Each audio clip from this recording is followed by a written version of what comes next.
I went January 2nd through the 18th to Australia. It was for just a trip, just study abroad. I was sitting in Duck one day and I just randomly looked over and saw a sign that said Australia, come to Australia. I don't know how I saw it. I just looked over and there it was. So I made the arrangements and I took the classes. And we technically left on we technically left on December 31st. But by the time we got there, they were so far ahead in time that it was January 2nd. And we went from Brisbane to Sydney to Melbourne to Hobart, which is in Tasmania, back up to Gold Coast, which is about 45 miles south of Brisbane. And then we left to go back to America from Brisbane. The flight to Australia was about 13 hours, which, when you really sit down and think about it, when you go through a 13-hour day, 13 hours seems like a long time because, it's like, 12 hours ago I was in class and now I'm getting ready for bed. But when you're up in the air, it doesn't feel like any time at all. It's like, I watched that movie, 7 hours ago? It doesn't feel like 7 hours ago. So the time went by really fast in the air, but they do encourage you to get up and walk around and shake out your limbs so your blood doesn't clot, that kind of thing, while you're on the flight. The first city I landed in was Brisbane. It was really pretty. The air smelled really clean and it was really green. It just had this tropical feel to it. It was a really cool city. There were just random gardens all over the place. And when I was in Brisbane, we actually went to a cricket game, which was really fun. It's kind of like baseball, but a longer game. After Brisbane, I went to Sydney, which it didn't feel too touristy. It just felt like a big city in the United States, which was cool.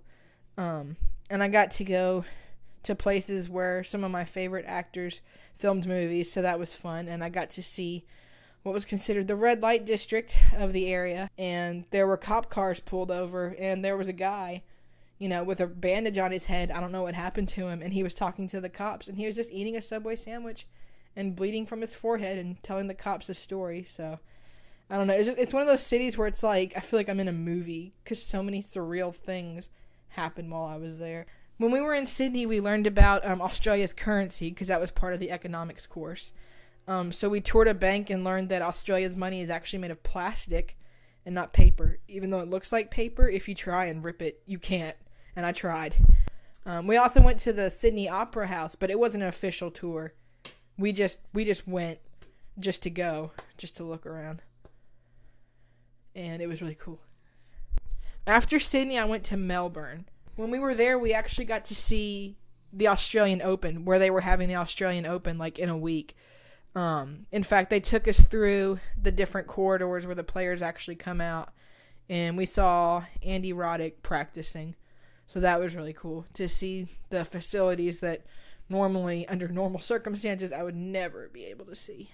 One day, on our last day in Melbourne, everybody else decided to go shopping, but me being pretty broke and wanting an Australian tattoo, I decided instead that I was going to go to what was called a gaol, which was Australia's version of a prison, and it was from the 1800s.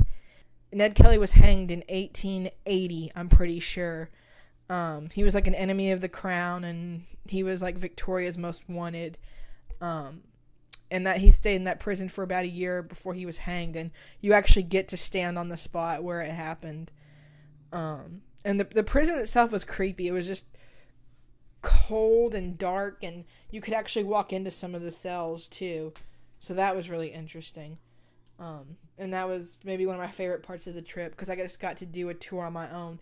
And after that, there was a scheduled play next door, where the original, I guess it was a courthouse, was. And so I went inside and I got to pretend to be one of the people on trial during Ned Kelly's trial. There was a script and we had little costumes, and they called me up to the stand, and everybody else was Australian except me, being this weird American. And I was sick at the time, so I just sat in the back with this big orange juice, just gulping it down. And and sniffling among all these Australian people.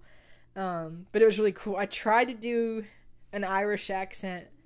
I did okay, but it was a lot of fun. After Melbourne, we went to Hobart, which is the southeastern part of Tasmania, and the flight wasn't that long. Every flight was like maybe under 2 hours, but when we got there, it was just a bunch of trees. It kind of reminded me of Kentucky, but not. Like the same kind of feel, but different vegetation. Mainly the other places we went to were cities. So this place, seeing all the green. There were these beautiful rolling hills and mountains all around us.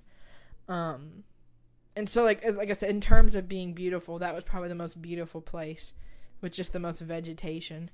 And it was probably like the smallest and homiest, too. That was in Hobart, Tasmania. In Hobart, actually, one day, we got on a bus. But he took us on this hill and showed us, like, a view of Hobart. And then we stopped at a nature park, and it was probably one of the most beautiful places I've ever seen. Just lots of vegetation and waterfalls and cliffs. We weren't there long, but it was really a sight to behold.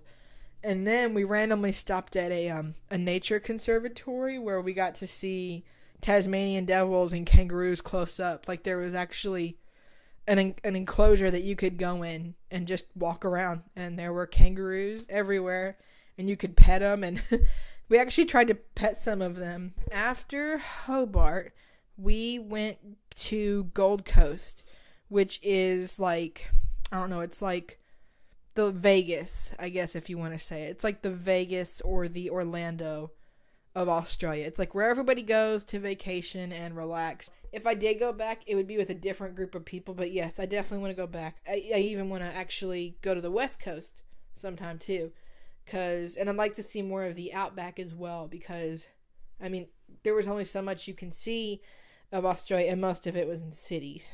So it'd be nice to actually see some of the country and maybe some of the small